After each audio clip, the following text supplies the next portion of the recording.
بسم الله الرحمن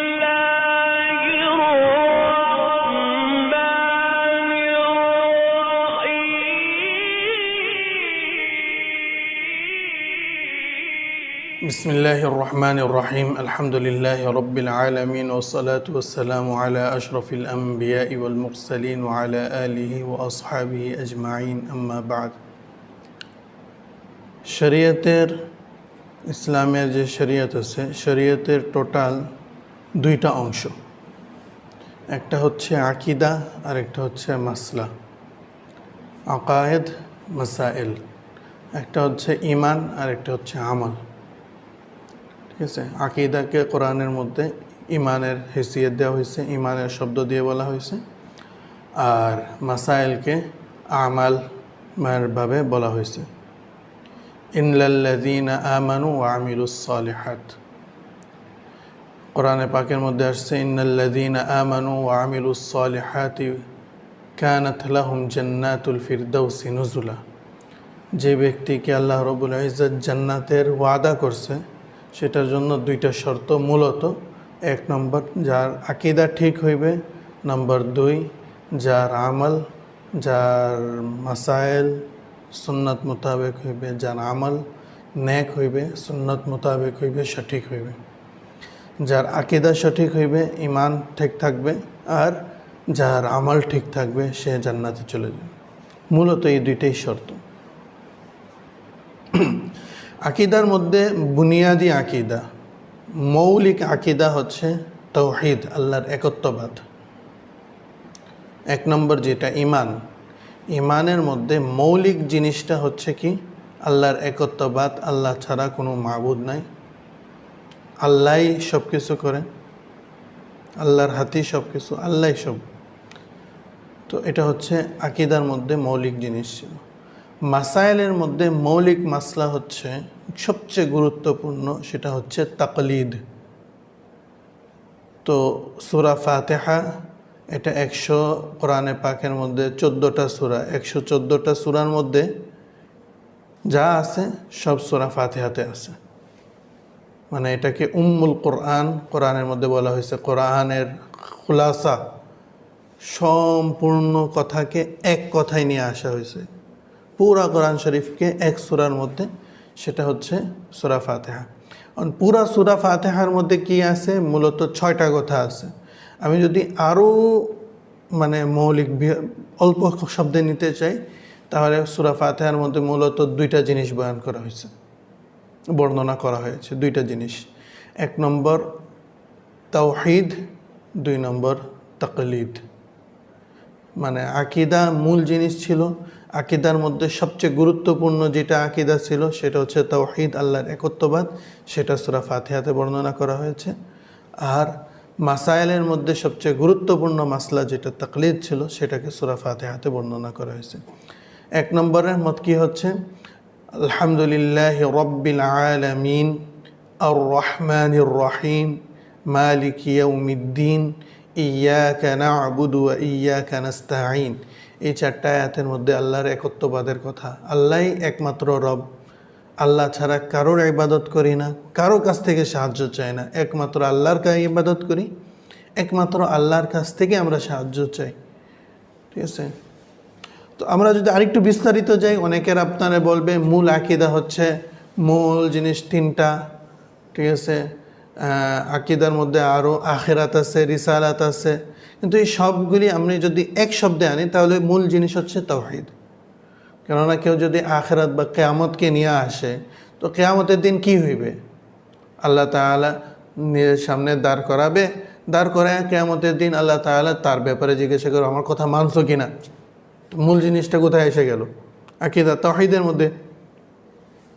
তো এইভাবে উলামা ইকরামরা মৌলিক জিনিস যেটা একদম মূল জিনিস সেটা হচ্ছে তাওহীদ আকীদার মধ্যে, মাসাইলের মধ্যে হচ্ছে তাকলিদ। কোনো ব্যক্তি যদি তাওহীদকে না মানে, আমি তাওহীদকে মানি না, তার আকীদা ঠিক, সে আমল যত বেশি করুক না কেন তার আমল কোনোটাই কবুল নেই। ঠিক আছে, আর কেউ যদি তাকলিদ না করে তাহলে তার জন্য সঠিক আমল করা সম্ভবই না। ঠিক আছে? কেউ যদি তাওহীদকে না মানে, আকীদায়ে তাওহীদকে না মানে, সে আমল যত বেশি করুক না কেন। হাতেম তাইয়ের ব্যাপারে রাসূল সাল্লাল্লাহু আলাইহি ওয়াসাল্লামকে জিজ্ঞাসা করা হয়েছিল যে সে বিশাল এরকম দানশীল, এত এত দান করছে, তো সে কি জান্নাতে যাবে? তো আল্লাহ রসুল যেটা বুঝাইছেন, সে যদি তাওহীদের আকীদা তার ঠিক থাকে তাহলে জান্নাতে যাবে, তার তাওহীদের আকীদা যদি ঠিক না থাকে তো জান্নাতে যেতে পারবে না। এইভাবে আরেকজনের ব্যাপারে, আব্দুল্লাহ জাদানের ব্যাপারে জিজ্ঞাসা করা হয়েছিল। সেও অনেক আরবের সখী ছিল। তো বলছে যে ভাই সে জান্নাতে যাবে, সে অনেক দানশীল, অনেক মেহমানদারি করাইতো, ডেইলি মেহমানদারি করাইতো। তো বলছে যে তার জান্নাতের ব্যাপারে জিজ্ঞাসা করা হয়েছিল, বলছে তার আকীদা ঠিক থাকলে জান্নাতে যাবে, তাওহীদ ঠিক থাকলে জান্নাতে যাবে, তাওহীদ না ঠিক থাকলে জান্নাতে যাবে না। তো একজন ব্যক্তি তার আকীদা যদি ঠিক না হয়, আর আমাল যত বেশি হয়ে যাক না কেন, সেটার কোনো ফায়দা নাই, লাভ নাই। এটা আমাদের উস্তাদ উদাহরণস্বরূপ বুঝাইতেন যে আকীদার উদাহরণটা হচ্ছে ওয়ানের মতন, আর আমালের উদাহরণ হচ্ছে জিরোর মতন। আমি যদি শুধু আকীদা আমার কাছে ঠিক রইল না, আমি শুধু আমল কইরা গেলাম, তাহলে শুধু জিরো, একটা দুইটা তিনটা, এই জিরোর কোনো দাম নাই। তো আকীদা যদি ঠিক থাকে, আমি ওয়ান একটা বসাইলাম, তারপরে যদি আমি একটা জিরো বসাই, এটা একটা দামি জিনিস হয়ে গেল, 10 হয়ে গেল। আরেকটা জিরো বসাই, আমার আরও বাইরে গেল, আরও জিরো বসাইলাম, আরও বাইরে গেল। 100, 1000, 10,000, 1 লাখ, 10 লাখ, 1 কোটি, 10 কোটি, এভাবে বাইরে যাইতেছে আমার। মানে আমালের দাম বাড়বে কখন? যদি সামনে 1 থাকে, অর্থাৎ সংখ্যা যদি থাকে। আর যদি সামনে সংখ্যা না থাকে, আকীদা যদি ঠিক না হয়, ঠিক আছে, 1 নাই, তাই শুধু 1টা 2টা 10টা কি 1000টা শূন্য লাগাইলাম, এই শূন্যের কোনো দাম নেই। নাম্বার 2, এখানে আরেকটা জিনিস বুঝতে হইবে, এই যে আমাল করতে হবে, এই আমালটা সঠিকভাবে সঠিক জায়গায় করতে হবে। আমি ওয়ানের এই পাশে যদি শূন্য বসাই, তাহলে তো এটার দাম বনতেছে, কিন্তু আমি উল্টা পাশে যদি বসাই, তাহলে এই শূন্যের কোনো দাম নাই। এই পিছনে ওয়ানের 1-এর পিছনে আমি 1টা শূন্য, 2টা শূন্য, 5টা শূন্য বসাইলে ওই শূন্যের কোনো দাম নাই। আকীদা ঠিক থাকতে হইবে, আমাল যেটা করতে হবে সেটাও সুন্নাত মোতাবেক হইতে হইবে। সুন্নাত মোতাবেক যদি হইয়া থাকে, তাহলে ঠিক জায়গায় যদি বসে তো এটা দামি হইবে। যদি ঠিক জায়গায় না বসা ভুল জায়গায় আমি বসাই, তাহলে এটার কোনো দাম থাকবে না। এটা মৌলিক জিনিসগুলি বোঝার জন্য। নাম্বার 2, মাসাইলের মধ্যে সবচেয়ে গুরুত্বপূর্ণ মাসলা হচ্ছে তাকলিদ। তাকলিদ কি? কাউকে অনুসরণ করা, কাউকে ফলো করা, কারোর কথাকে নির্দ্বিধায় মেনে নেওয়া। মূলত আমি 2-1 শব্দে বুঝাই দিই, সামনে ইয়ার মধ্যে যখন তাকলিদের চলে আসবে, তারিফ সংজ্ঞা চলে আসবে, তখন এটা ইনশাল্লাহ বিস্তারিত বোঝা যাবে যে তাকলিদ কাকে বলে। তো তাকলিদ কি? অনুসরণ করা। তাকলিদ, একজন জিজ্ঞাসা করতেছিল তাকলিদ কি জিনিস, যেটারে আপনারা এত জরুরি মনে করেন, যেটা ছাড়া কাজ হবেই না, আর আমরা এত খারাপ মনে করি যে তাকলিদ করবে তাকে আমরা মুশরিক বইলা দিই। তো তাকলিদ মূলত না ভালো জিনিস না খারাপ জিনিস। উদাহরণস্বরূপ, আপনি আপনার এক ভালো বন্ধুর সাথে মিলে তার সাথে মসজিদে চলে গেলেন, নামাজ পড়লেন, তো এটা ভালো কাজ। আর এক বন্ধুর সাথে মিললে আপনি তার সাথে চলে গেলেন সিনেমা হলের মধ্যে, সিনেমা দেখলেন, নাচ গানা দেখলেন, যেটা নাজায়েজ এবং খারাপ কাজ। তো মূলত যাওয়াটা কোনো জিনিস না, কার সাথে কোন জায়গায় যাইতেছেন, কি করতেছেন, সেটা হচ্ছে মূল জিনিস। আপনার কাছে একটা তরবারি আছে, তরবারিটা ভালো নাকি খারাপ? এটা ভালো না খারাপ না। এই তরবারি দিয়ে যদি আপনি জিহাদ করেন, তাহলে এটা আপনার সওয়াবের কাজ। আর তরবারি দিয়ে যদি না হক কতল গারত করেন, ডাকাতি করেন, তাহলে এটা খারাপ কাজ। তো তরবারি মূলত ভালো না খারাপও না। তাকলিদ মূলত অনুসরণ করা ভালো না খারাপও না। ভালো কাজে অনুসরণ করলে ভালো, খারাপ কাজে অনুসরণ করলে খারাপ। এটা মূলত প্রথমেই তাকলিদের আমি একটা উদাহরণস্বরূপ বুঝিয়ে দিলাম যে ভাই, তাকলিদের মূলত হচ্ছে 2টা কিসাম তকসিম দুই প্রকার, একটা হচ্ছে ভালো, একটা হচ্ছে খারাপ। ভালো তাকলিদ এটা আমরা বলি এটা করা উচিত, আর খারাপ তাকলিদ থেকে আমরাও নিষেধ করি। কোরআনে পাকের মধ্যে যত তাকলিদ থেকে নিষেধ করা হয়েছে, যে আয়াতকে তারা পেশ করে যারা তাকলিদকে মানে না বা তাকলিদ থেকে উম্মতকে দূরে সরাইতে চায়, তাদের যত আয়াত আর দালায়েল যেটা আছে সেই সবগুলি হয়েছে মুশরিকিনদের তাকলিদ করতে নিষেধ। ভালো কাজে না, খারাপ কাজে তাকলিদ করতে খারাপ কাজে তাকলিদ করতে নিষেধ, এটা আমরাও বলি। উদাহরণস্বরূপ আপনি সূরা ফাতিহা পড়েন, সূরা ফাতিহার মধ্যে জবর জের লাগানো আছে, বা পুরা কোরআন শরীফই জবর জের লাগানো আছে। এই জবর জের একটাও আল্লাহ না আল্লাহ রসুল লাগাইছেন? আল্লাহও লাগাই নাই, আল্লাহ রসুলও লাগাই আমাদেরকে দেয় নাই, কোনো সাহাবিও দেয় নাই। তো সর্বপ্রথম যে জবর জের লাগাইছেন উনি হচ্ছেন আবুল আসওয়াদ দুয়ালি, আমির মুআবিয়া রাদিয়াল্লাহু তাআলা আনহুর জামানায়, আলী রাদিয়াল্লাহু তাআলা আনহুর ওনারা সময়ের মধ্যে ছিলেন। ওনাকে ওই সময় বলা হয়েছিল, কিন্তু ওই সময় করেন নাই। পরবর্তীতে উনি যখন দেখছেন এটার জরুরত, তো উনি এটা করলেন, জবর জের লাগানো হইল। হরফের মধ্যে নুক্তা লাগানো হয়েছে, আলিফ বা কোনটা, তা কোনটা, সা কোনটা, এটা আমরা বুঝি না। সেটা আরও পরে আবুল আসওয়াদ দুয়ালির ছাত্র নাসর ইবনে আসিম আল কুফি আল লাইসি উনি লাগাইছেন হাজ্জাজ বিন ইউসুফ এর অর্ডারে, আদাসে। তো আমি যে কোরআন পড়তেছি, আপনি সূরা ফাতিহা পড়তেছেন, আলহামদু, তো আলিফের উপরে যে জবর আসছে বা হামজার উপরে যে জবর, আলহামদু, দালের মধ্যে যে পেশ আসছে, কেন আসছে এটার কারণ আপনি জানেন? দলিল আপনি জানেন? তো দলিল জানা সারা যে পড়তেছে এটা জায়েজ হইতেছে কি হইতেছে না, এটাও তো একটা মাসলা। এখন যদি দলিল পড়া জানা সারা আমি যদি পড়ি, এটা যদি না জায়েজ এবং শিরিক হইয়া থাকে, তাহলে প্রত্যেকটা জবরের মধ্যে একটা শিরিক, প্রত্যেকটা জেরের মধ্যে একটা শিরিক, প্রত্যেকটা পেশে একটা শিরিক, প্রত্যেকটা জজমের মধ্যে শিরিক, প্রত্যেকটা তাসদিদের মধ্যে দুইটা কইরা শিরিক হইবে, তাসদিদ দুইটা অক্ষর হয়, ঠিক আছে? তো আপনি সূরা ফাতিহা কি কোরআনের এক লাইন পড়তে পড়তে কতগুলি শিরকের মধ্যে ডিপা যাবেন। আমি যে এখন আমরা কি করতেছি, যে ওলামা ইকরামরা এটার কারণ জানে, এখানে ওনারা লেখা দিয়েছে, ওনাদের উপরে ভরসা করে আস্থা রেখা ওইভাবে পড়ে যাইতেছি।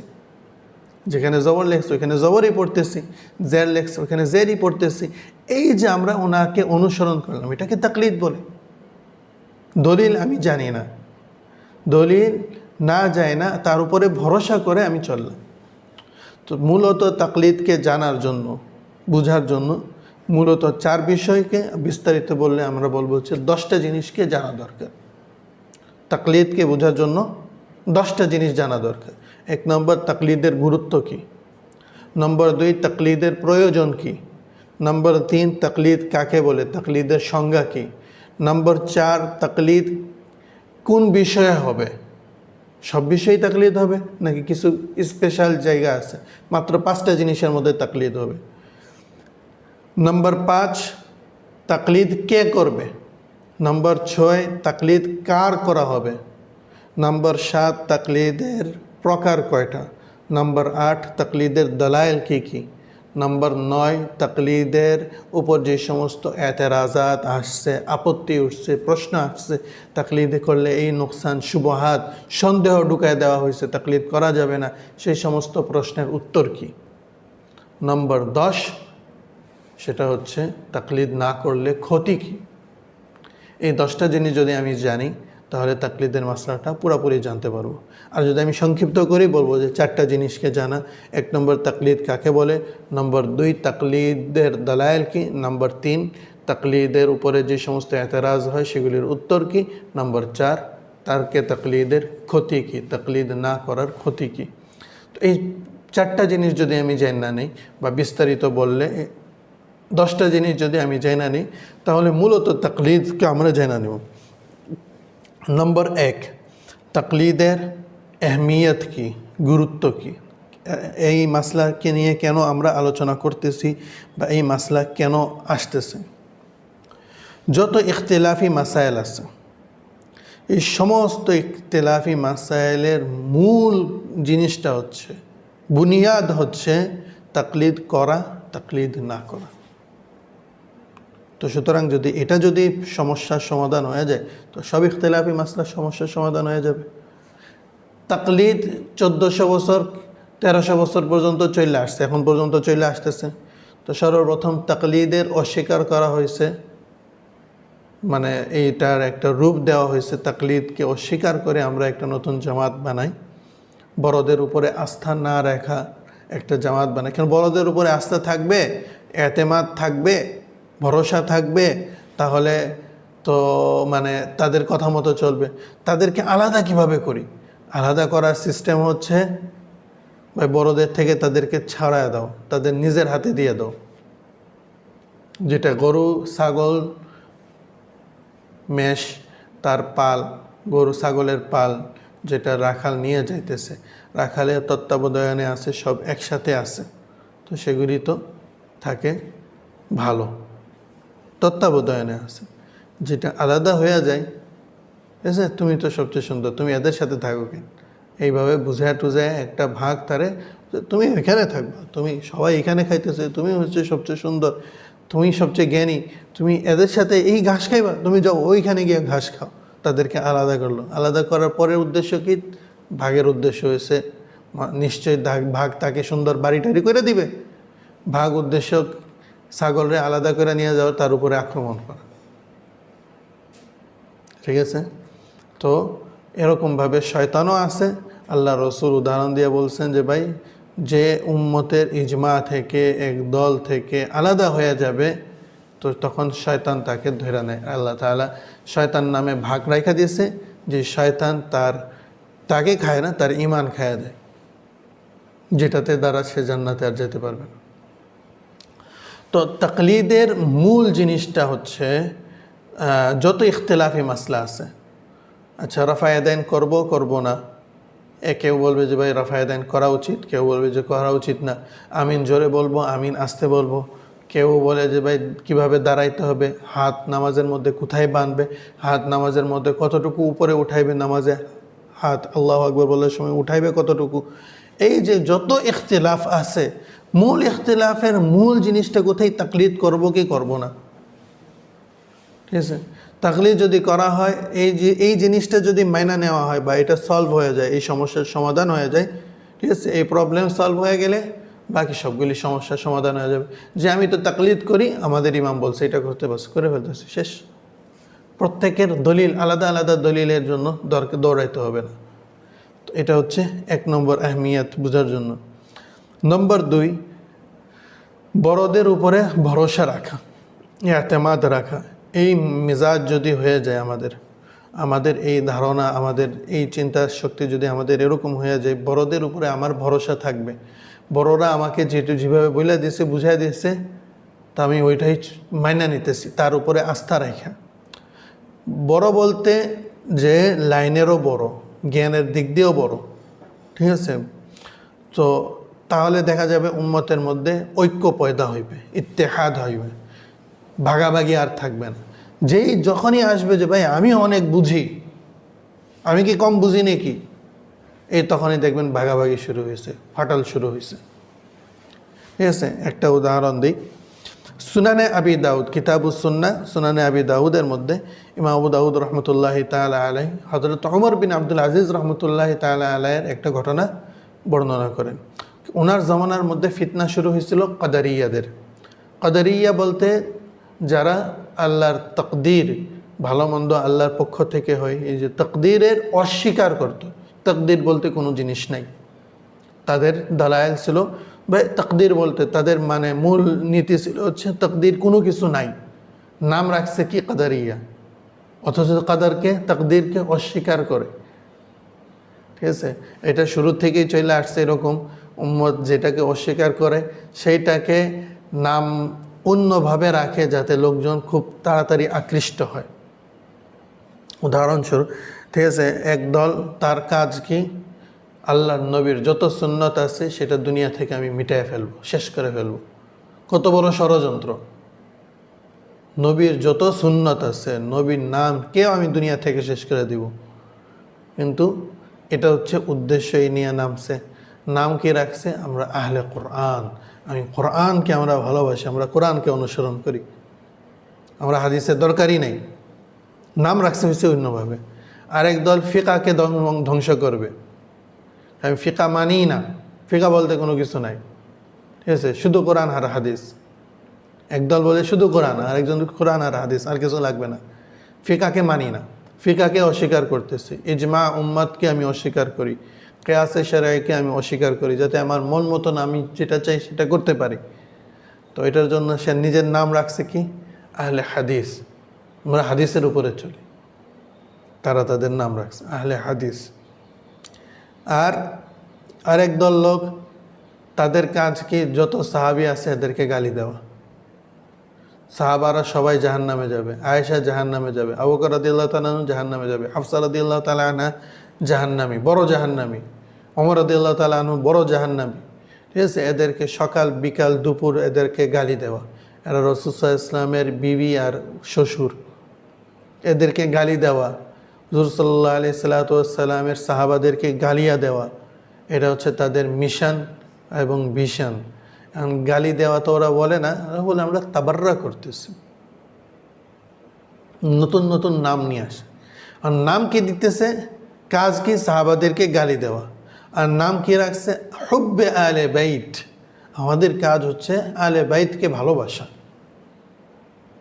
রসুলের পরিবারকে ভালোবাসা, রসুলের পরিবারকে ভালোবাসা। আর আয়েশা রাদিয়াল্লাহু তাআলা আনহুর নাম, আয়েশা রাদিয়াল্লাহু তাআলা আনহা, হাফসা রাদিয়াল্লাহু তাআলা আনহা, আবু বকর ওমর রাদিয়াল্লাহু তাআলা আনহার নাম তারা জুতার নিচে লেখে, বাথরুমের মধ্যে লেখে, এগুলি ছবি তারা আবার আপলোড করে দেখায় যে আমরা কতটুকু তাদেরকে ঘৃণা করি। আর নাম কি হুব্বে আলে বাইত, আল্লাহর ঘরের লোকদেরকে আমরা ভালোবাসি, আল্লাহর রসুলের পরিবারকে আমরা ভালোবাসি, ঠিক আছে। নামকে আসতে শুধু হাসান আর হুসাইন রাদিয়াল্লাহু তাআলা আনহু, বা শুধু হুসাইন রাদিয়াল্লাহু তাআলা আনহু, আলী রাদিয়াল্লাহু তাআলা আনহু, ওনাদেরকে একটুখানি তাজিম করে। নাম একরকম, কাজ অন্যরকম। তো কিছু কাদরিয়া যারা তকদিরকে অস্বীকার করত, তাদের কিছু লোক আসছে। আয়েশা হযরত ওমর বিন আব্দুল আজিজ রহমতুল্লাহি তাআলা আলাইহি ওনাকে কোরআনে পাক নিয়ে আসছে, দেখাইতেছে দেখেন কোরআনে পাকের এই আয়াতের মধ্যে, এই আয়াতের মধ্যে, অমুক আয়াতের মধ্যে এতগুলি আয়াত আছে যে আয়াতগুলি দ্বারা প্রমাণ হয় যে তকদির বলতে কোনো জিনিস নাই। এখন ওমর রাদিয়াল্লাহু তাআলা আনহু এটা শুনে কি করলেন, আচ্ছা ঠিক আছে চলো আমি আমার মাসলা ছাইরা দিই, আমার আকীদা আমি চেঞ্জ করে ফেলি, আর আমি চলে আসি, আমি ইয়ার মধ্যে চলে আসি, জি ভাই কোরআন মানা শুরু করে দিই। না, উনি বড়দের উপরে আস্থা রাখছেন, এতেমাদ করছেন, যেটাকে তাকলিদ বলে। উনি কি জিজ্ঞাসা করলেন ওনাদেরকে, আচ্ছা বলো এই কোরআন কি আজকে নাজেল হয়েছে? বললো না। তো রাসূল সাল্লাল্লাহু আলাইহি ওয়াসাল্লামের জমানায় নাজেল হয়েছে। হুজুর সাল্লাল্লাহু আলাইহি ওয়াসাল্লাম এই কোরআন সাহাবাদেরকে শিখাইছেন, সাহাবারা শিখছিলেন, শিখছিলেন। সাহাবারা এই কোরআন যে শিখছিলেন, এই আয়াতগুলি বুঝছিলেন কি বুঝে নাই? বুঝছিলেন। সাহাবারা এই আয়াতগুলি বুঝে শিখে তকদিরের অস্বীকার করছিল, নাকি তকদিরকে তারা মাইনা নিছিল? তারা তকদিরকে মাইনা নিছিল। হইতেছে যদি সাহাবারা এই আয়াতকে বুঝে, এই একই আয়াতগুলি সাহাবারাও তো পড়ছে, সাহাবারাও বুঝা এই আয়াতগুলি বুঝা সাহাবারা তো এটার তকদিরের অস্বীকার তো করে না, তাহলে বোঝা যাইব তুমি যে চিন্তা ভাবনা করে আসছো, এই তোমার তর্জমা বা তোমার যে ব্যাখ্যা, তুমি যে ব্যাখ্যাটা করতেছো এই আয়াতের, এই আয়াতকে তো অস্বীকার করতেছি না, এই আয়াতের মূল অর্থ যেটা আছে সেটাকে অস্বীকার করতেছি না, কিন্তু এই আয়াত থেকে তুমি যেটা প্রমাণ করতে চাচ্ছ বা তুমি যে ব্যাখ্যা দিতেছো সেটা সম্পূর্ণ ভুল, তোমার মন মতন মন গড়াত কথা। আজকাল জমানার মধ্যে যত ফিতনা আসতেছে, সমস্ত ফিতনার মূল জায়গাটা হচ্ছে এটা, কোরআন হাদিস তারা নিয়ে নেয় কিন্তু ব্যাখ্যা মন মতন দেওয়া শুরু করে। কোরআন হাদিসের মন মতন ব্যাখ্যা শুরু জামানা থেকে নিয়ে ফিতনা, ওই জমানা থেকে আজ পর্যন্ত যত ফিতনা আছে, সমস্ত ফিতনার মূল কারণ হচ্ছে কোরআন হাদিস তারা নিয়ে নেয়, ব্যাখ্যা মন মতন করে। কোরআন হাদিসের ব্যাখ্যা তারা মন মতন করে, আল্লাহ রাসূল সাল্লাল্লাহু আলাইহি ওয়াসাল্লামের মতো তারা সাহাবারা যে ব্যাখ্যা করছে সেই ব্যাখ্যাকে তারা নিবে না, মন মতন ব্যাখ্যা করা শুরু করে, সেখান থেকে ফিতনা শুরু হয়। তো হযরত ওমর বিন আব্দুল আজিজ রহমতুল্লাহ আলাইহি কী করলেন? আকাবেরদের উপরে এতেমাদ করলেন, ভরসা করলেন।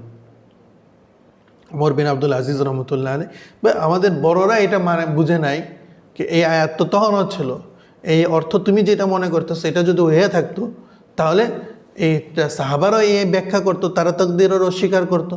নাহলে বোঝা গেছে যে তুমি যেই কথা বলতেছো সেই কথাটা মন মতন। আহমদ বিন হাম্বল রহমতুল্লাহি তাআলা আলাইকে যখন জিজ্ঞাসা করা হয়েছে কোরআন মাখলুক এই আয়াত দ্বারা প্রমাণ হয়, তো উনিও একই কথা জিজ্ঞাসা করলেন, আচ্ছা তাহলে তুমি বলো সাহাবারা কি বুঝে নাই?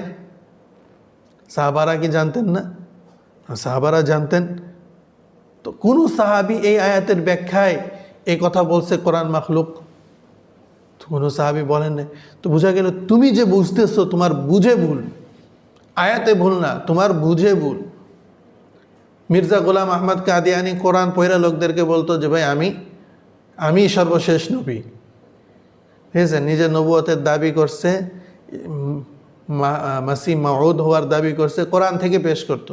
আর লোকদেরকে ধোকা দিত যে ভাই আমার কাছে কোরআন আছে, এদের কাছে মানে ইসলামকে ওয়াস্তে কিছু কিছু হাদিস আছে, আমার কথা মানো। সাধারণ লোকেরা ধোকার মধ্যে পড়ে যেত, সে তো কোরআন পড়তেছে কিন্তু কোরআনের মন মতন ব্যাখ্যা, মন ঘরত সে ব্যাখ্যা দিতেছে। তো আমরা ওনাদেরকে এই একই জিজ্ঞাসা করি যে তুমি যে কথাটা বলতেছো, কোনো মুফাসসিরিন এই আয়াতের তফসিরের মধ্যে এই ব্যাখ্যা লেখছে যেটা তুমি লেখছো? আজ পর্যন্ত 1400 বছরের মধ্যে, 1200 বছরের মধ্যে কেউ লেখে নাই। তো বোঝা গেছে তুমি যে ব্যাখ্যাটা বলতেছো এটা তোমার মন মতন, মন গড়ত কথা। তো সুতরাং এই যে এরকম যদি আমাদের আস্থা, বড়দের উপরে এতেমাদওয়ালা যদি আমাদের মেজাজ হয়ে যায়, আমরা যদি বুঝতে পারি যে ভাই বড়দের উপরে এতেমাদ রাখা দরকার, তাহলে আমাদের মাসলা সব সহজ হয়ে যায়। তো এটা গেল হযরত ওমর বিন আব্দুল আজিজ রহমতুল্লাহি তাআলা আলাইহির একটা ঘটনা। মৌলানা কাসেম নানতভী রহমতুল্লাহি তাআলা আলাইহির একটা ঘটনা লেখছেন সৈয়দ মুনাজির আহসান গেনালী রহমতুল্লাহি তাআলা আলাইহি সাওয়ানিহ কাসমির মধ্যে জিলদ 2 নম্বর খণ্ডের মধ্যে লেখছেন যে এই ঘটনার রাবি হচ্ছে মাহমুদুল হাসান দেওবন্দি রহমতুল্লাহ আলাইহি শাইখুল হিন্দ। উনি ওই সময় ছাত্র ছিলেন। তো মোহাম্মদ হোসেন বাটালভি যে আহলে হাদিস ফিরকার বাণী, এবং সে ইংরেজদের কাছে গিয়ে দরখাস্ত করে সে নিজেদের নাম আহলে হাদিস রাখওয়াইছিল ওই সময়। তো মৌলানা মোহাম্মদ হোসেন বাটালভি যে আহলে হাদিসদের অনেক বড় একজন ইমাম ছিল, এবং আহলে হাদিস ফিরকার নাম সে রানী ভিক্টোরিয়ার কাছ থেকে গিয়ে এই দলের আলাদা নাম, লোকজন তাদেরকে ওয়াহাবি বলতো, এই জন্য সে বিরক্ত হয়ে একটা আলাদা নামই লেখওয়া নিছে, রেজিস্ট্রেশন করাইছে যে ভাই আমাদের নাম আজকে থেকে আহলে হাদিস হইবে। কে রাখাইছে? রানী ভিক্টোরিয়া। তো সে অনেক মেহনত করছিল, অনেক বড় আলেম আহলে হাদিস দলের ফিরকার। তো সে প্রথমে তার অনেক প্রশ্ন ছিল। তো সে একবার মৌলানা কাসেম নানতভী রহমতুল্লাহ আলাইহির কাছে খবর পাঠাইলো, আমি আপনার সাথে বাহাস করতে চাই, মুনাজারা করতে চাই, আমার অনেক প্রশ্ন আছে, এই সমস্ত জিনিস নিয়ে আমি আপনার সাথে আলোচনা করতে চাই, কিন্তু আমার শর্ত হয়েছে আমাদের আলোচনা একটা বন্ধ রুমের মধ্যে হইবে, যে রুমের মধ্যে আমি আর আপনি ছাড়া আর কেউ থাকবে না। তো মৌলানা কাসেম নানতভী রহমতুল্লাহ আলাইহি বলেন ঠিক আছে আসো। তো ওনারা আসলেন, তো একটা রুমের ভিতরে ঢুকে গেলেন, দরজা লাগাই দিলেন। মৌলানা মাহমুদুল হাসান সাহেব দেওবন্দি রহমতুল্লাহ, ওনারা ছাত্র ছিলেন, ছাত্ররা ভিতরে তো ঢুকতে পারেন নাই, কিন্তু ওনারা বাইরে বসে তো কথা তো শুনতে পারতেছে। তখন কথা শুনতেছে, বাইরে দরজার কাছে বসে গেছে, কথা শুনতেছে ভিতরে কি আলোচনা হচ্ছে। তো উনি বলতেছেন যে ভাই উনি একটার পর একটা প্রশ্ন করে গেলেন, মোহাম্মদ হোসেন বাটালভি আর মৌলানা কাসেম নানতভী রহমতুল্লাহ আলাইহি উত্তর দিয়ে দিলেন, এই এতেরাজ, এটার উত্তর এটা এইভাবে। আর সেই উত্তর শুনে লাফায়া উঠতো, ওয়াহ ওয়াহ ওয়াহ ওয়াহ, কী সুন্দর কথা, মানে এত সুন্দর করে মানুষ উত্তর দিতে পারে, মানে আর এই প্রশ্নেরও উত্তরও থাকতে পারে, আমি তো কোনো চিন্তাও করি নাই। লাফায়া উঠতো, কখনো উঠা দাঁড়ায় যেত, মানে বসে কথা বলতেছে, মানে খুশিতে, মানে এত সুন্দর উত্তর।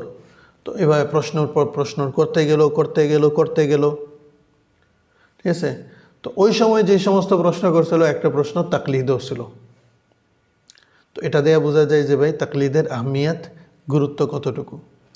দ্বিতীয় নম্বর, যখন উনি সব প্রশ্ন শেষ করে ফেলল, সব প্রশ্নের উত্তর মৌলানা কাসেম নানতভী রহমতুল্লাহ আলাইহি দিলেন, দেওয়ার পরে তখন উনি কি বললেন, সে যখন বলছে আচ্ছা ঠিক আছে, এখন উচিত কী ছিল, ঠিক আছে আমি সব দলাইল শুনলাম, দলিল শুনলাম, উচিত কী ছিল, আচ্ছা ঠিক আছে আমি হককে এখন মাইনা নিই, কিন্তু হককে মানে না। উনি যাইতে যাইতে লাস্ট একটা হামলা করলেন, তার উপরে অ্যাটাক। হাসান নানতী রহমতুল্লাহ আলাই বললেন, হুজুর আপনার বয়ান শুনলাম, আপনার কথা বলার আন্দাজ শুনলাম, আপনি কত সুন্দর আলোচনা করেন, এই সব কিছু দেখলাম, দেখার পরে এখন আমার এই একটা আফসোস রয়ে গেল, আপনার এত জ্ঞান, এত আপনার ইলম, এত কিছু থাকতে আর এত সুন্দর আপনি বয়ান করতে পারেন, বুঝাইতে পারেন, এত কিছু থাকতেও আমার আফসোস হয়েছে আপনি এরপরেও বড় তাকলিদ করেন। আপনি তাকলিদ করার কি দরকার ছিল? আপনি তো নিজেই গবেষণা করে বাইর করে নিতে পারেন। তো লাস্ট হারবা ছিল এটা। আচ্ছা আমি তো অনেক বড় ভাই, এরকম যাতে চলে আসো। কিন্তু মৌলানা কাসেম নানতী রহমতুল্লাহ আলাই ওনাকে কি বললেন, আপনার যতটুকু আফসোস হইবে ওইটা হয়তো কম হইবে, কিন্তু আমার এর থেকেও আরও অনেক বেশি আফসোস আপনার উপরে। চলো আমার তারপরেও তো কিছু ইলম আছে তোমার কথা অনুসারে, তোমার কথা অনুসারে আমার ইলম আছে, আমার জ্ঞান বুদ্ধি আছে, আমি এরপরেও তাকলিদ করতেছি, তোমার তো এটাও নাই, তোমার তো ইলমও নাই, এরপরেও তুমি তাকলিদকে সেরা রাখছো, আমার তো তোমার উপরে আফসোস হচ্ছে। ইলম থাকলে আছে দেখে এরপরেও তাকলিদ করে যাইতেছি, আর যার ইলম নাই সে বলতেছে তাকলিদের দরকারটাই কি। তো এখান থেকে বোঝা যায়। আর এই মৌলানা এই যে মোহাম্মদ হোসেন বাটালভি যে ছিলেন, মানে উনি তারকে তাকলিদের নুকসানাত, তাকলিদ না করার যে ক্ষতি, তো উনি ওনার রিসালা ইশাআতুস সুন্নাহর মধ্যে উনি লিখছেন যে 1200 বছর ধরে আজ পর্যন্ত লোক কাফের থেকে মুসলমান হইতে আসছে, লক্ষ লক্ষ মানুষ কাফের থেকে মুসলমান হয়েছে, এটার কোনো নাজির নাই, এটার কোনো উদাহরণ নাই। এত মানুষ কাফের থেকে মুসলমান হয়েছে হযরত রাসূল সাল্লাল্লাহু আলাইহি ওয়াসাল্লামের জামানা থেকে নিয়ে আজ পর্যন্ত। কিন্তু আমরা এই তাহরিক শুরু করছি তাকলিদ না করার জন্য। তাকলিদ না করার উপরে আমাদের মেহনত এখন পর্যন্ত চলতেছে মাত্র 25 বছর। এটা মোহাম্মদ হোসেন বাটালভি লেখছে তার রিসালা নিজের পত্রিকার মধ্যে ইশাআতুস সুন্নাতে। সে লেখছে যে এই 25 বছরের মধ্যে আমাদের তাজরবা এটা হয়েছে, আমরা যাদেরকে ইমাম আবু হানিফার তাকলিদ থেকে সরায় নিয়ে আসছি তারা আর আমাদের হাতেও রইল না। তো তাদের বেশিরভাগই ইমান সারা মারা গেছে, কেউ মির্জাই হয়ে গেছে, কাদিয়ানি হয়ে গেছে, মুসলমান থেকেই বাইরে হয়ে গেছে, আর কেউ নাস্তিকও হয়ে গেছে।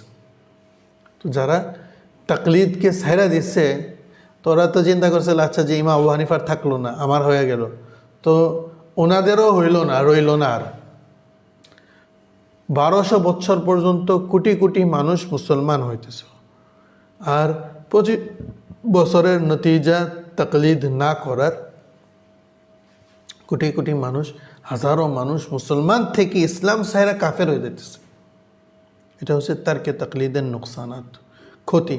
এটা ইনশাআল্লাহ পরে আরও ডিটেলসের সাথে আসবে। মোহাম্মদ হোসেন বাটালভির কথা যেহেতু আসছিল এই জন্য এই কথাটা বলা। মোহাম্মদ হোসেন বাটালভির নাম আসছে এই জন্য আরেকটা কথা বলে দিই। তো উনি কিছু ইশতেহারাত ছাপাইছে, আমরা যেরকম পোস্টার ছাপানো হয়, তো যেটার মধ্যে 10টা প্রশ্ন করছে, দুনিয়ার কেউ আসে যে আমাকে এই 10টা প্রশ্নের উত্তর দিয়ে দিবে আর এই এত হাজার হাজার টাকা ইনাম দেব।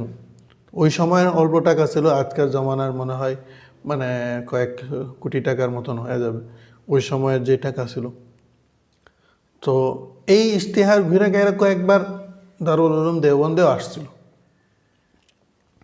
তো যাই হোক, তো শেষমেশ মৌলানা কাসেম নানতী রহমতুল্লাহ আলাই শেখুল হিন্দ রহমতুল্লাহ আলাইকে দায়িত্ব দিয়েছেন তুমি এটার উত্তর লেখো। তো শেখুল হিন্দ রহমতুল্লাহ আলাই উত্তর লিখছেন আদিল্লাহ কামেলা। তো সবগুলির মোটামুটি দালায়েলের সাথে উত্তর দিয়ে দিয়েছেন। উত্তর দেওয়ার পরে তো মোহাম্মদ হোসেন বাটালভি তার চিয়ার মধ্যে লেখছে, তার রিসালা পত্রিকার মধ্যে লেখছে যে ভাই আমি এটার উত্তর দিব। তো শেখুল হিন্দ রহমতুল্লাহ আলাই অপেক্ষায় ছিলেন ইনি উত্তর পামো এটার কি লেখে, মোহাম্মদ হোসেন পাঠালভি কি উত্তর দেয়। তো সে নিজে না লেখে আরেকজন আমরোহী নামে এক ব্যক্তিরে লাগাইছে, তুমি লেখো। তো সে উত্তর কি লেখছে, সে এখানে গালিয়া দিয়েছে, ইমাম আবু হানিফাকে গালি, ইমাম শাফিকে গালি, আমাদের বড় বড় আইম্মা যারা আছেন ওনাদেরকে গালি, সাহেবে কুদুরি, সাহেবে হিদায়া, সাহেবে নুরুল আনওয়ার, বড় বড় কিতাবের লেখক যারা ছিলেন, ঠিক আছে, ওনাদেরকে গালিয়া দিছে। বাস, সে কোনো উত্তর কিছু লেখে নাই, শুধু বড়দেরকে গালি দিছে। এটাই তা।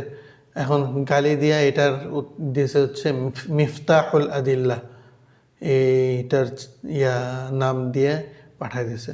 শেখুল হিন্দ রহমতুল্লাহ আলাই দেখছেন, পেরেশান হইলেন ভাই, আর এটার কি উত্তর দিব? সব তো গালির উত্তর আমরা কি হাত দিই, গালির উত্তরে চুপ।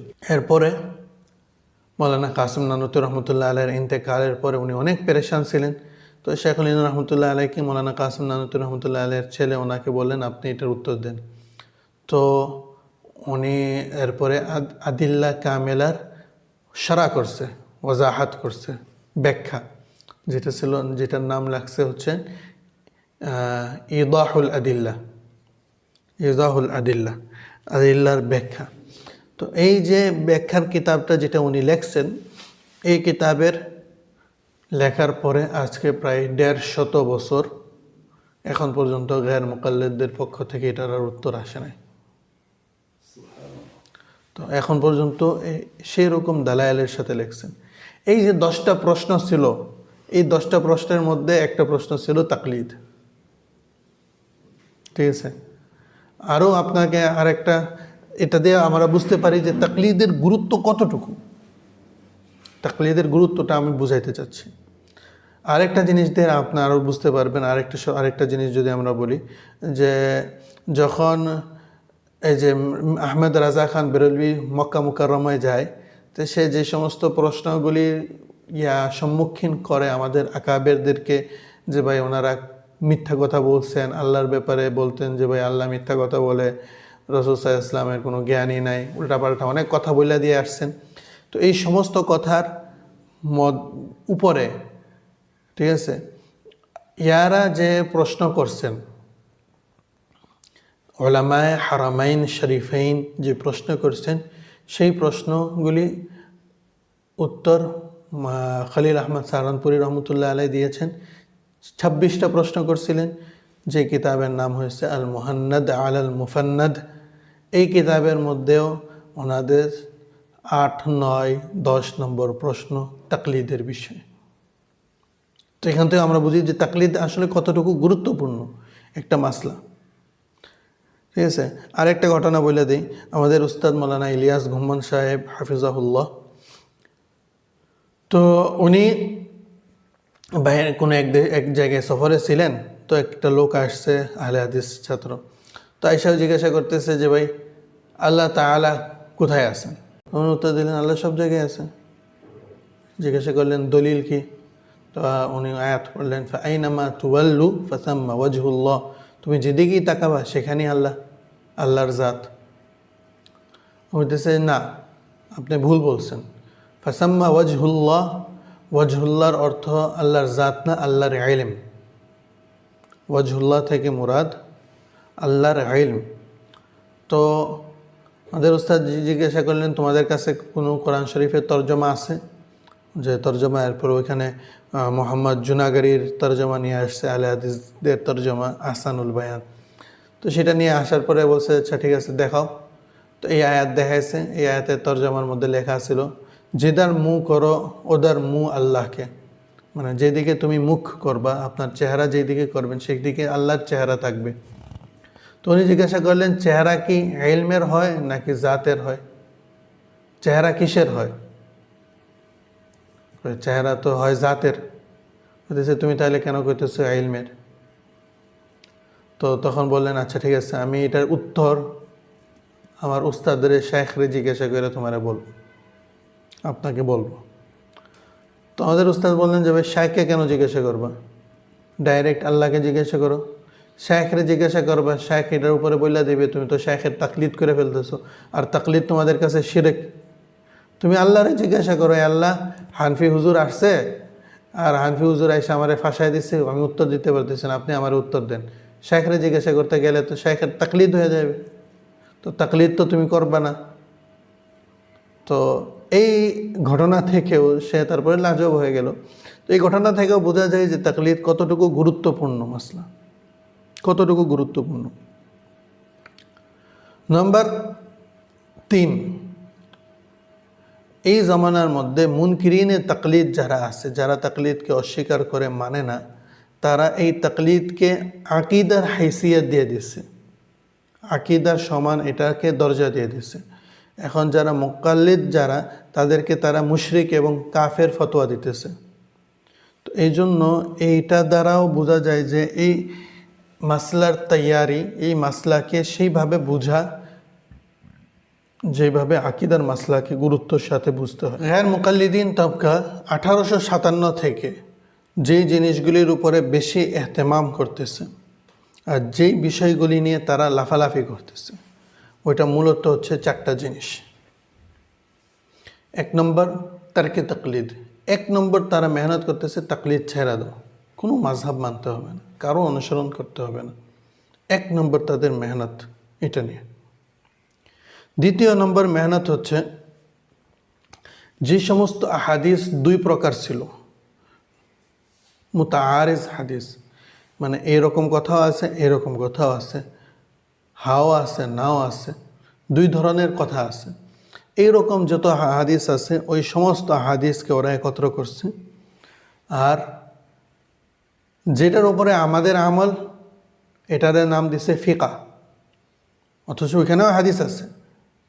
আর যেটাকে ওরা অগ্রাধিকার দিছে সেটাকে আল্লাহর নবী এবং হাদিসের নাম দিয়ে বলতেছে আমরা হাদিসকে মানি, তোমরা ফিকাকে মানো। আমাদের কাছে হাদিস আছে, তোমাদের কাছে ইমাম আবু হানিফার কথা, অথচ তাদের কাছেও হাদিস সহিহা আছে, কিন্তু এটার অন্যরকম হাদিস। তারা এই একটা ফিতনা শুরু করছে, মানে তাদেরটাকে বলা হয়, বলতেছে যে আমাদের কাছে হাদিস, আর হানফিরা তারা ফিকা মানে। ঠিক আছে, উদাহরণস্বরূপ একটা মাসলা বলি, কোরআনে পাক সূরা ফাতিহা ইমামের পিছনে পড়তে হবে কি পড়বে না। ইমামের পিছনে কোনো কিরাতি পড়া যাবে না, আর এটা কোরআনের মাসলা। ঠিক আছে, হাদিসের মধ্যে ইমামের পিছনে মানে ফাতিহার কথা বলা হয়েছে সাধারণ লোকজন একা নামাজ পড়লে, কোরআনেই আসছে এগুলি। কিন্তু ওরা এটা না বলে যে আমাদের মাসলা হাদিস মোতাবেক, তোমাদের মাসলা হচ্ছে ফিকা, মন মতন ইমাম আবু হানিফার কথার উপরে। আমরা তো রসুলের কথা মানছি, রসুলের উপরে ইমান নিয়ে আসছি, নবী হিসেবে মানছি, এজন্য নবীর কথা মানবো, ফকিহের কথা মানবো না।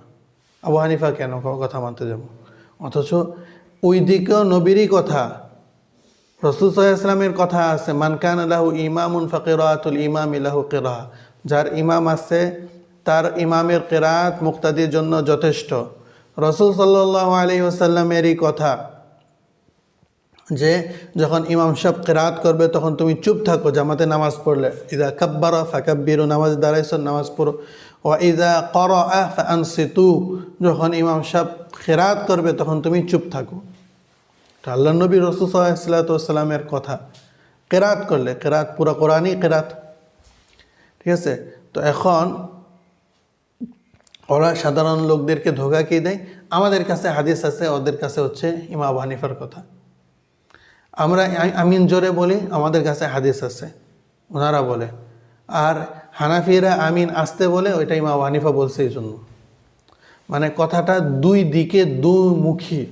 হাদিসের মোকাবেলায় ওরা হাদিস আনতো, তাইলে ঠিক ছিল, ফকিহের মোকাবেলায় ফকিহ আনতো না, ঠিক ছিল কথা। কিন্তু ওরা কী করছে, একদিকে তারা নবীর নাম নিয়ে নিচ্ছে, আরেকদিকে ইমামের নাম নিচ্ছে। ঠিক আছে, এটা হচ্ছে তাদের ধোঁকাবাজি, 2 নম্বরই করার একটা ইয়া। ঠিক আছে, আমাদের কাছে অথচ তিরমিজি শরীফের মধ্যে আপনি দেখেন, যদি প্রথমে একটা হাদিস আনছে ওয়াইল বিন হুজর রাদিয়াল্লাহু তাআলা আনহু, দ্বিতীয় হাদিস আনছে ওয়াইল বিন হুজর রাদিয়াল্লাহু তাআলা আনহু। ওয়াইল বিন হুজর রাদিয়াল্লাহু তাআলা আনহু নিজে বয়ান করতেছে, আমি রাসূলের পিছনে সূরা ফাতিহা নামাজ পড়ছি, রাসূল সাল্লাল্লাহু আলাইহি ওয়াসাল্লাম সূরা ফাতিহা পড়ছে, আর গায়রিল মাগদুবি আলাইহিম ওয়ালাদ-দাল্লিন পড়ার পরে আমিন বলছে, ওয়ামাদ্দা বিহা সাওতাহু, রাসূল সাল্লাল্লাহু আলাইহি ওয়াসাল্লাম আমিন জোরে বলছে। এর পরের হাদিস ওয়াইল বিন হুজর রাদিয়াল্লাহু তাআলা আনহু থেকেই, উনি বলছেন আমি রাসূলের পিছনে নামাজ পড়ছি, রাসূল সাল্লাল্লাহু আলাইহি ওয়াসাল্লাম গায়রিল মাগদুবি আলাইহিম ওয়াদ-দালিন পড়ছেন, আমিন বলছেন, ওয়া খাফাদা বিহা সাওতাহু, আর আমিনটা আস্তে বলছেন। তো আমিন জোরে বলা যেরকম হাদিসে আসছে, একই কিতাবের মধ্যে একই রাবি সাহাবি একই, আর আস্তে বলছেন ওইটা বর্ণনা করছে হাদিসের মধ্যে। এখন তারপরে বর্ণনা করতেছেন আস্তে বলছেন কিসের জন্য, উনি আস্তে বলার পরে বলতেছেন আমার মনে হইতেছে আস্তে পড়াটা হচ্ছে নিয়ম, আগে যে জোরে বলছেন আমাদেরকে শিখাইবার জন্য বলছে। আমি আপনাদেরকে বলি যেরকম সামি আল্লাহু লিমান হামিদার পরে আমরা রব্বানা লাকাল হামদ, রুকুতে যাওয়ার পরে সুবহানা রাব্বিয়াল আযীম আমরা আস্তে বলি, সেজদায় সুবহানা রাব্বিয়াল আলা আস্তে বলি, তাশাহুদ আস্তে বলি, এরপরে অন্যান্য যত জিকির আজকার আছে এই যেগুলি যেরকম আমরা আস্তে বলি, এরকমভাবে এই এই আমালগুলি আমরা রাসূল সাল্লাল্লাহু আলাইহি ওয়াসাল্লাম আস্তেই বলতো। তো এটা থেকে বোঝা যায় যে তাকলিদের মাসলাটা কতটুকু আহমিয়াত রাখে আর তারা কিভাবে ধোঁকা দিতেছে। দ্বিতীয় নম্বর, এক নম্বর কি সে নিয়ে মেহনত করছে, তাকলিদকে ছেড়ে দেওয়া, তারকে তাকলিদ। দ্বিতীয় নম্বর হয়েছে দুই রকম হাদিসকে নিয়ে আসে। এখন দেখেন হাদিস আমিন জোরে বলার আস্তে বলার দুইটাই আছে, এখন তো তারা তাদেরটা বয়ান করে বলে আমাদেরটা নবীর কথা মোতাবেক, আর হানাফিদেরটা ইমাম আবু হানিফার কথার মোতাবেক। ঠিক আছে, এই যে একটা ধোঁকা দিয়ে দিয়েছে। চলে 3 নম্বর হচ্ছে ওই সমস্ত ঘটনা সব একত্রিত করছে যে সমস্ত ঘটনার সম্পর্ক কাশফের সাথে অথবা কারামাতের সাথে। কিসের সাথে? কারামাত। আউলিয়া আল্লাহর নেক ওলিদের কাছ থেকে যে সমস্ত কারামাত প্রকাশ পায় ইত্যাদি কারামাত কাশফের সাথে সেই সমস্ত ঘটনাকে নিয়ে আসা, এই ঘটনাকে আকিদার হাইসিয়ত দিয়া তুলনা করছে এটা আকিদার সাথে। ঘটনা হয়েছে কারামাতের, ঠিক আছে, কারামাতের ঘটনাকে আকিদার হাইসিয়ত দিয়া তারা বলতেছে ভাই তাদের আকিদা হচ্ছে কুফরিয়া শিরকিয়া। ঠিক আছে, ওই সমস্ত ঘটনা ফাজাইলে আমাল ফাজাইলে সাদাকাত থেকে এবং অন্যান্য কুতুব থেকে ওই সব ঘটনা বর্ণনা করে তারা করতেছে। এটা থেকে একটা কথা আপনার এই ঘটনা শোনায় দিই, ওটা উত্তর দিয়ে দিই। একজন ফাজাইলে আমালের কিতাবের উপরে আহাদিস অনেক প্রশ্ন নিয়ে আসছে, আমি একটা প্রশ্ন উত্তর দিয়ে দিচ্ছি। তো এরকম একজন একটা প্রশ্ন নিয়ে আসছে যে ভাই ফাজাইলে সাদাকাতের মধ্যে একটা ঘটনা লেখা আছে, এই ঘটনাটা ঠিক না। আচ্ছা, কী ঘটনা লেখা আছে?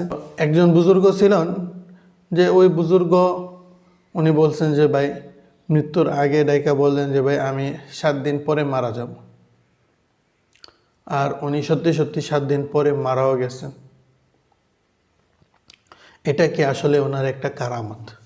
মানে আল্লাহ ওনারে বুঝাই দিচ্ছে যে ভাই তোমার 7 দিন পরে মারা যেতে পারো, এই ধরনের কিছু একটা ওনার আল্লাহ তাআলা জ্ঞানে দিয়ে দিচ্ছে।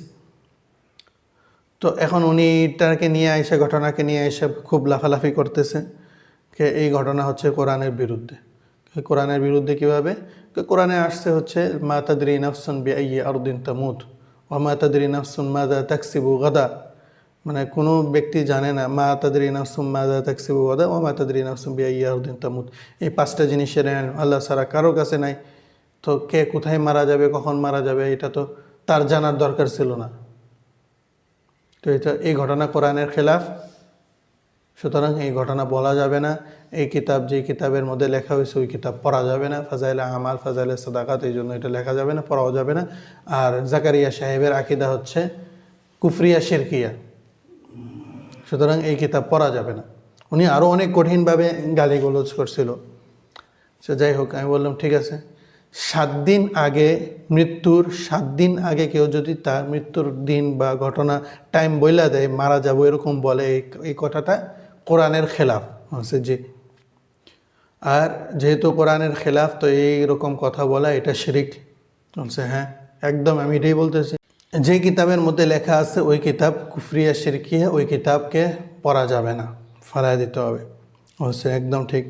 তো যিনি লেখছেন তাকে মুশরিক বলতে হবে হচ্ছে। হ্যাঁ, মুশরিক না হলে এই ধরনের কথা লেখে কেন? এরা তো হিন্দুদের থেকেও উপরে ছেড়ে গেছে, হিন্দুরাও এরকম কথা লেখে না। উনি আরও অনেক রাগান্বিত হয়ে গেছে।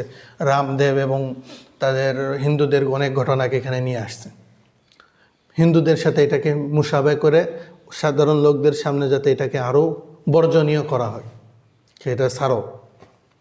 আচ্ছা, আমি বললাম ঠিক আছে, 7 দিন আগে যদি কেউ বলে সেটা যদি শিরক হয়ে থাকে, একদিন আগে যদি কেউ মৃত্যুর আগে যদি বলে তাহলে সেটার হুকুম কি? আমি কালকে মারা যাবো এই কথা যদি কেউ বলে সেটার হুকুম কি? এটাও শিরিক। 7 দিন আগে বলুক এটাও শিরিক, 10 দিন আগে বলুক শিরিক, এরকমভাবে একদিন আগে বললো এটা শিরিক। ঠিক অবশ্যই। এখন কিতাব নাও, কিতাবের নাম হচ্ছে সহিহ বুখারী, বাব হচ্ছে হাল ইউখরাজুল মাইয়িতু মিনাল কবরি ওয়াল লাহদি লিইল্লাতিন, মাইয়িতকে কোনো কারণে তার কবর থেকে বাহির করা হবে কি হবে না, বাহির করা যায় কি যায় না। সাহাবী বর্ণনাকারী হযরত জাবের বিন আব্দুল্লাহ রাদিয়াল্লাহু তাআলা আনহুমা যুদ্ধে বাইর হয়েছেন। যুদ্ধের মধ্যে জাবের রাদিয়াল্লাহু তাআলা আনহুকে ওনার আব্বা ওনাকে ওনার খেমার মধ্যে ডাকছেন, ঘটনা ইমাম বুখারী রহমতুল্লাহ আলাইহি ঘটনা লিখছেন। রাতের বেলায় ডাকছেন, উনি বলেন যে আমি গেছি। তো আমার আব্বা, উনি বলতেছেন আমার আব্বা আমাকে ডাইকা বললেন আমি কালকে মারা যাব, আগামীকাল কাফেরদের সাথে যুদ্ধ হইবে, আমি মারা যাব, আর আমি শহীদ, শুধু শহীদ হইব না, সর্বপ্রথম শহীদ আমি হইব। উনি শুধু এতটুকু বলতেছেন আমি মারা যাব, উনি এটাও বলতেছে আমি সর্বপ্রথম মারা যাব। ঠিক আছে, সর্বপ্রথম আমি মারা যাব, শহীদ হইব। তো জাবের রাদিয়াল্লাহু তাআলা আনহু এরপরে উনি ওসিয়াত করলেন তোমার বোনদের সাথে এরকম তার এই টাকা পয়সা এই কাজ করে দিও, অমুককে এত টাকা দেওয়ার দরকার ছিল ওই টাকাটা অমুককে দিয়ে দিও, মানে পাওনা দাওনা যেটা আছে ওগুলি ওসিয়ত করে দিলেন আর চলে। তো হযরত জাবের রাদিয়াল্লাহু তাআলা আনহু বলেন পরের দিন যুদ্ধ হইল, আর যুদ্ধের মধ্যে সর্বপ্রথম আমার আব্বাই শহীদ হয়েছে, প্রথম শহীদ আমার বাবাই হয়েছে। আমি বললাম যে ভাই আমি এতটুকু বললাম, আমি বলি যে এখন আপনি বলেন আপনার কথা মোতাবেক। ঠিক আছে, হযরত জাবের রাদিয়াল্লাহু তাআলা আনহু মুশরিক বর্ণনাকারী, ঠিক আছে, ওনার আব্বা মুশরিক হযরত আব্দুল্লাহ রাদিয়াল্লাহু তাআলা আনহু, কেননা উনি একদিন আগে বলে দিছে কোরআনের খেলাফ করছে। ইমাম বুখারী রহমতুল্লাহ আলাইহি কিতাব লেখছে তো উনি মুশরিক। কিতাব বুখারী শরীফের মধ্যে আসছে ফাজাইলে সাদাকাতে আসছে, ফাজাইলে সাদাকাত পড়া যাবে না, ফাজাইলে আমালে আসলে ফাজাইলে আমাল পড়া যাবে না, ফাজাইলে হাজে আসলে ফাজাইলে হাজ পড়া যাবে না। বুখারী শরীফে আসছে, বুখারী শরীফে পড়া যাবে না, বাধ্য। ওনারা মুশরিক। ঠিক আছে, ঠিক আছে, তখন ও নেমে গেছে নিচে, এখন বলতেছে না আসলে এটা তো হযরতের তো সাহাবী ছিলেন, তো সাহাবী তো কি হয়েছে, শিরক করা জায়েজ হয়ে গেছে সাহাবীদের জন্য। না জায়েজ তো হয় না। বলছে তাহলে কী ছিল এটা? এটা ওনার কারামত ছিল।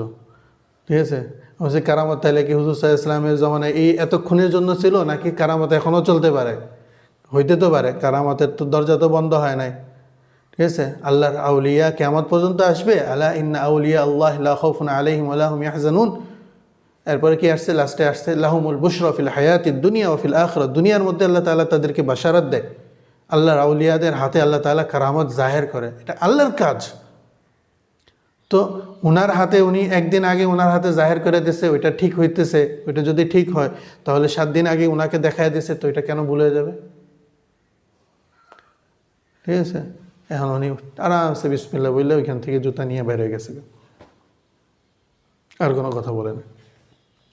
ঠিক আছে, তো আমি এটা বুঝাইতে চাচ্ছি তারা এই ধরনের ঘটনাগুলিকে নিয়ে আসছে, আর একটা দুইটা না, এরকম অনেক ঘটনা আছে।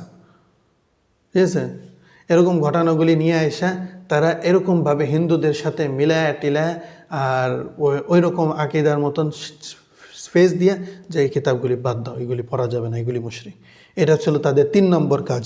4 নম্বর কাজ হচ্ছে ফিকহের ওই সমস্ত মাসলা যেগুলি দেখলে এরকম মনে হয় বা জাহের দেখলে, উপর দিয়ে দেখলে মনে হয় যে এটা কোরআন হাদিসের খিলাফ। ঠিক আছে, কোরআন হাদিসের খিলাফ, কিন্তু এটার উপরে ফতোয়াও নাই, অথবা গैर মুফতা বিহা কওল যেটার উপরে আমাদের ফতোয়া নাই, অথবা গैर মামুর বিহা যেটা আমলের জন্য আমরা করি নাই, মানে বুঝাইবার জন্য কখনো কখনো বলা হয়। ঠিক আছে, যদি কোনো ব্যক্তি এই কাজটা কইরা ফেললো তা তার নামাজটা হবে কি হবে না এটা বুঝাইবার জন্য আমরা এরকম একটা উদাহরণ দিই।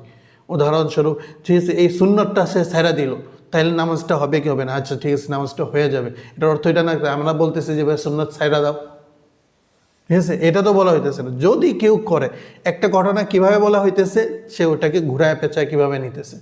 তো এই ধরনের ঘটনাগুলিকে ফিকার ওই সমস্ত মাসলা মাসাইলগুলি, এক নম্বর যেটা দেখতে সামান্যভাবে মনে হয় যে ভাই এটা বাজাহের কোরআন হাদিসের খেলাফ, অথচ কোরআন হাদিসের খেলাফ না, হয়তো সে একটা আয়াত পড়ছে অন্য আয়াত পড়ে নাই, বা একটা আয়াত মন মতন অর্থ বলতেছে, ব্যাখ্যায় যায় নাই, তো এটা দেখে বলতেছে ভাই এই ফিকার মাসলা কোরআন হাদিসের খেলাফ, এই ফিকা মানা যাবে না, ফিকা হানফি সাইরা দো।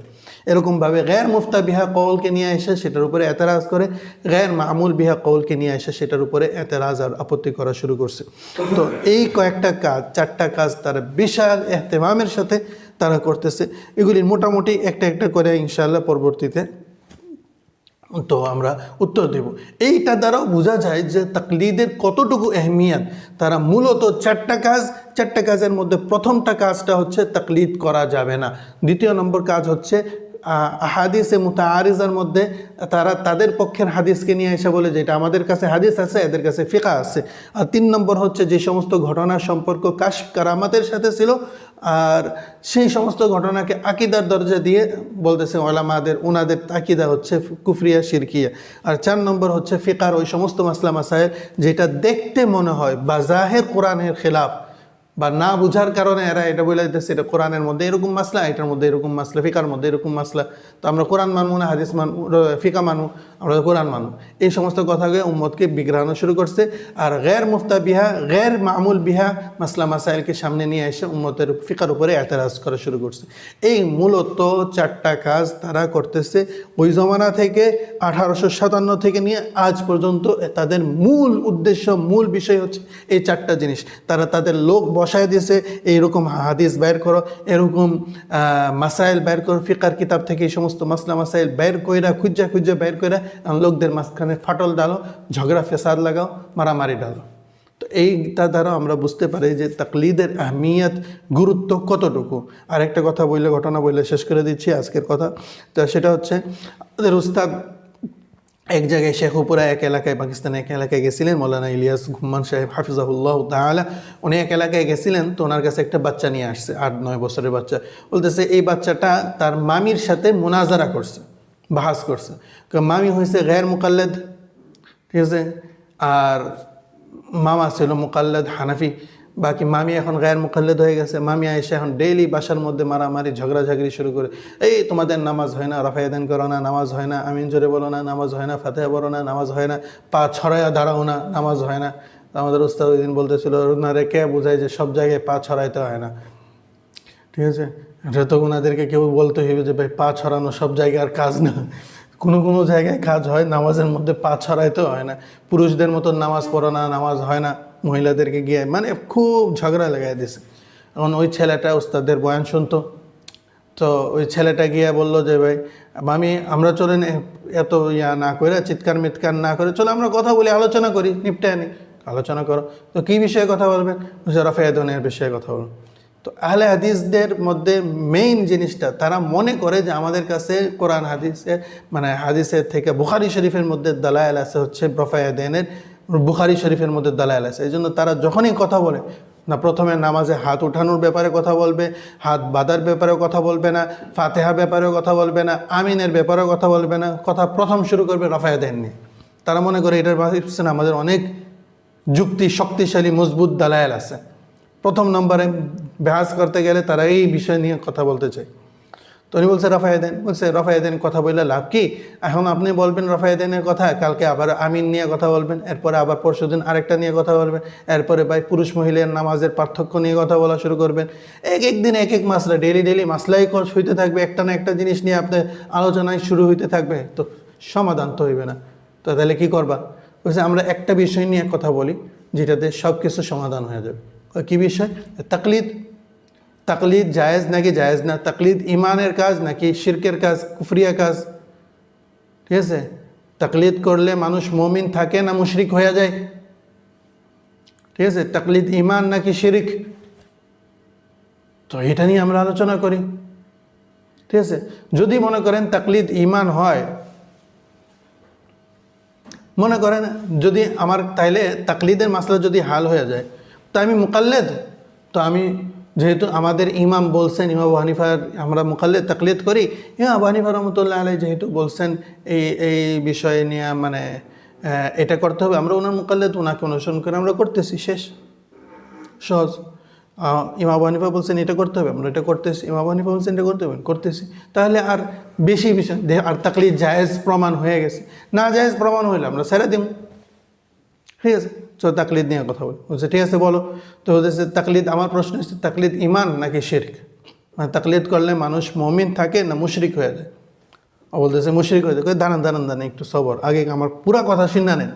এই পুরা কথা কি দেখেন, যদি তাকলিদ ইমান হয়ে থাকে, ঠিক আছে, তাহলে আপনি আর গैर মুকাল্লিদ থাকতে পারবেন না, আপনাকেও ইমানের ভিতরে আসতে হবে, আপনাকে ইমান গ্রহণ করতে হইবে, তাকলিদ করতে হইবে, ইমানের কাজ। আর যদি তাকলিদ শিরক হয়ে থাকে, তাকলিদ শিরকের কাজ, তাহলে আপনি হচ্ছেন গैर মুকাল্লিদ মুমিনা মুওয়াহিদা, ঠিক আছে। আর আপনার স্বামী, আমার মামা হয়েছে হানাফি মুশরিক, ঠিক আছে। ওরা হানাফিদেরকে মুশরিক ডাকে, তো হানাফি মুশরিক হইল, তো মুশরিক আর মুমিনের বিবাহ কেমনে থাকবে? তো আপনার বিবাহ বিচ্ছেদ করতে হবে। এটা শোনার পরে অনেক হা করে রয়ে গেছে, এটা কি কইল? তো এরপরে ওর মামি বলতেছে যে ভাই ঠিক আছে ভাই, আমরা যেখানে আছি ওইখানেই থাক বাস, আর আলোচনা করে লাভ কি, থাক, দরকার নাই ভাই, যেখানে আছি এখানেই থাক, ঠিক আছে, ঝগড়া করার কি দরকার, আমরা এই বাসায় থাকবো, তোমরা এই বাসায় থাকবো, এখন এইগুলি নিয়ে কথা বলার কোনো দরকার আছে? এই দেখো কত, এই যে ইন্ডিয়া এটা করে ফেলাইছে, আমেরিকা মাথার উপরে এসে পড়ছে, এখন তোমরা এই ছোটোখাটো মাসলা নিয়ে কথা বলতেছো। আহলে হাদিসদের একটা বড় কথা, এটা সব সময় মনে রাখবেন, তারা যখন জবাব দিতে হেরে যাবে বা জবাব পাবে না, ঠিক আছে, তখন তারা এরকম আমেরিকা মাথায় এসে পড়ছে আর তোমরা এই ছোটোখাটো। আপনি যখন শুরু করছিলেন তখন আমেরিকা বাসায় বসেছিল, ঘুমাইছিল। আপনি যখন এই কথা শুরু করছিলেন তখন মাশাআল্লাহ ইহুদি নাসারা আর হিন্দুরা একদম ঘুমাইছিল, তখন তাদের কোনো তারা তো মরে গেছিল, তাদের অস্তিত্বই ছিল না। আপনি যখন শুরু করছিলেন, আমরা উত্তর দিতে আসছি, এখন আইসা পড়ছে, ঠিক আছে। আমেরিকা কি করে ফেলাইতেছে, এজেন্ট কি করে ফেলাইতেছে, ইন্ডিয়া কি করে ফেলাইতেছে, অমুক দেশ কি করে ফেলাইতেছে, এগুলি নিয়ে কথা বলতেছেন। এখন আইসা এটা বলতেছেন, যখন এটা আমার সাথে হয়েছে, মানে এটা তো শায়েখের ইয়ার সাথে বললাম না, আমাদের উস্তাদের ঘটনা শোনাইলাম, কিন্তু আমার সাথে এরকম কয়েকবার হয়েছে। আমি উত্তর দিতে গেছি, আচ্ছা থাক লাগবে না, আমেরিকা মাথায় এসে পড়ছে, আপনি ছোটোখাটো মাসলা। আমি বলছি আপনি যখন প্রশ্ন করছিলেন তখন আমেরিকা বাসায় ঘুমাইছিল,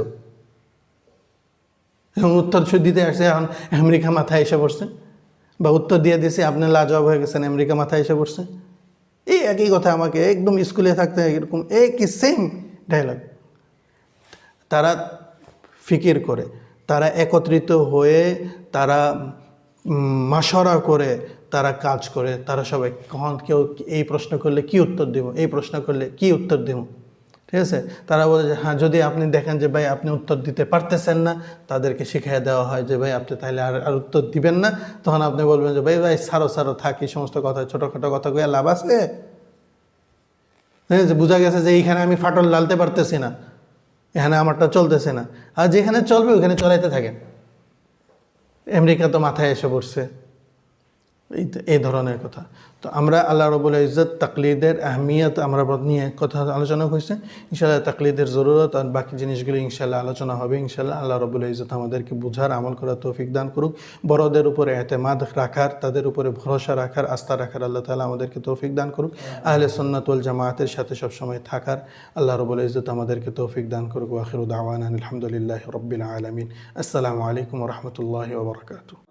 Allahu Allahu Allahu Allah Allahu Allah